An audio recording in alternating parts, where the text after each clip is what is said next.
Como extrair cafeína do café? A cafeína é o estimulante natural mais consumido do mundo e se encontra comumente no café, cacau e folhas de chá. Possui uma estrutura molecular muito próxima da adenosina, hormônio responsável pelo sono. A adenosina se acumula ao longo do dia em seus receptores, te deixando levemente cansado com o passar do tempo. O fato da estrutura da cafeína ser semelhante faz com que os receptores ficam acumulados dela, gerando um leve estado de crise com a liberação de adrenalina. Agora, como extraí-la do café? Para facilitar a dissolução dessa molécula, vamos aproveitar uma de suas características, já que a presença do grupo amina na estrutura da cafeína lhe permite compartilhar um par de elétrons, apresentando características básicas. Portanto, na presença do ácido cítrico, forma um sal ainda mais solúvel, que pode ser facilmente extraído em água. Filtrando a solução, coloque em aquecimento até perder quase metade do seu volume. Provavelmente seu pH está abaixo de 7, e nesse momento é importante levá-lo para próximo de 11. Isso vai favorecer absurdamente a extração, já que a cafeína se torna menos solúvel em água. E o hidróxido de sódio vai possivelmente solubilizar ácidos orgânicos no café que poderiam ser solúveis no solvente que será utilizado. Porém, o aumento não pode ser tão elevado, já que pode ocorrer a hidrólise do solvente se o meio estiver muito básico. Isso vai atrapalhar a dividir as fases formadas futuramente. É bom você saber que ali no café existem diversas outras substâncias que nos impedem de isolar a cafeína. Então vamos precisar de algum meio de obtê-la em algum solvente insolúvel em água. Assim podemos separá-la das demais impurezas. É comum encontrarmos na farmácia removedores de esmalte sem acetona. Isso porque a acetona tende a ressecar muito a pele. Na verdade, quase todos os removedores. E por esse motivo, algum desses vem acompanhado de diversos óleos e vitaminas para suprir as perdas da desidratação. O removedor utilizado é majoritariamente composto por acetato de etila e etanol, que podem ser separados dos óleos, corantes, filtros e vitaminas pela destilação. O acetato e o etanol formam um azeótropo. Isso significa que não importa quantas vezes destilamos, a concentração de acetato e etanol sempre vão ser a mesma. É como se os dois fossem um só. Portanto, devemos usar outro método de separação. Um destilador chega a ser a coisa mais fácil de fazer improvisadamente, só que o tempo acaba sendo um pouco maior nesses casos. Então, depois de algumas horas, partimos para a segunda etapa da purificação. Como você sabe, o etanol é bem solúvel em água, já que tu toma toda sexta-feira uma cachaça sem se preocupar de perder parte dela na dorna de madeira. Então, aumentando ainda mais a polaridade dela com sal de cozinha, podemos puxar o etanol do acetato. Essa extração deve ser feita pelo menos umas 3 vezes para retirar o máximo possível de álcool. A pequena quantidade de água presente na destilação pode ter convertido o acetato de etila em vinagre, que pode ser facilmente removido com a adição de uma solução de bicarbonato de sódio. Lembrando sempre que caso você faça agitação em um sistema fechado,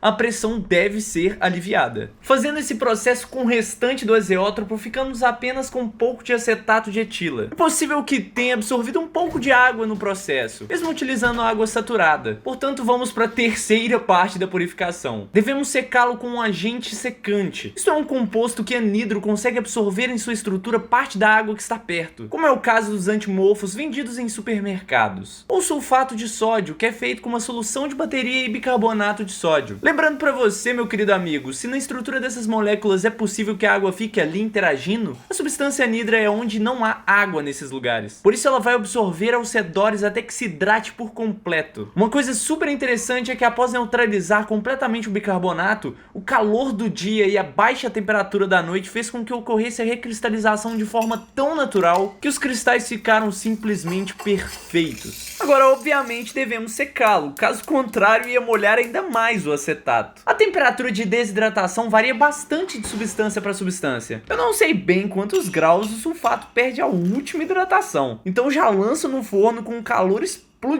Em sequência, tritura o máximo possível, já que quanto maior a área de contato, maior a efetividade do produto. E finalmente seco completamente o solvente, e agora é só realizar isso tudo com mais 3 garrafas. E aí eu fico com um pouco mais de 250 ml de acetato de etila puro. Partimos agora para a extração da cafeína. O cafezinho que fiz inicialmente deve ser despejado em um funil de separação, junto com o solvente feito agora. A ideia é a cafeína passar da fase inorgânica inorgânica para orgânica, ou melhor dizendo, da água para o acetato. Só que infelizmente algumas impurezas vêm junto, mas que vão ser já eliminadas. O balanço deve ser realizado de forma extremamente lenta, já que vigorosamente pode favorecer a formação de emulsões, que são basicamente uma mistura das duas substâncias que custam a se separar, porque ficam em glóbulos muito pequenos. Agora você lembra do processo de limpeza feito anteriormente? Ele basicamente vai ser realizado de novo, só que dessa vez sem a solução de bicarbonato. A solução de sal de cozinha consegue remover parte da água presente na fase orgânica, levando também parte das impurezas que estão juntas. Isso tudo só é possível graças à baixíssima solubilidade do acetato em água, e isso nos dá duas fases perfeitamente divididas. Lembrando que a orgânica, por ser menos densa que a água, fica na parte superficial, e a fase que será sempre descartada é a inferior. Agora, para secar e tirar o máximo possível de contaminações provenientes da água, passa por mais um processo de secagem com sulfato de sódio, que por fim a solução é filtrada e aquecida até perder completamente a parte líquida. Agora será feita a troca de solventes. A partir de agora, os métodos foram da minha cabeça por se tratar de uma extração com quantidades minúsculas de cafeína. Eu aproveitei sempre para decompor o máximo possível das substâncias com um becker tampado, evitando a saída da cafeína por sublimação, e depois adicionando água novamente e filtrando. Isso fez com que as impurezas solúveis se transformassem em substâncias insolúveis e purificasse cada vez mais a cafeína, que por fim foi possível sublimá-la e obter seus cristais nas paredes do becker. Gostaria de dizer que o acetato não é um solvente adequado para esse tipo de extração, porém o de clorometano e o cloroformo são um pouco mais complicados de manusear. É uma quantidade minúscula de cafeína obtida, porém um copinho de café com quantidades baixas de um solvente que não é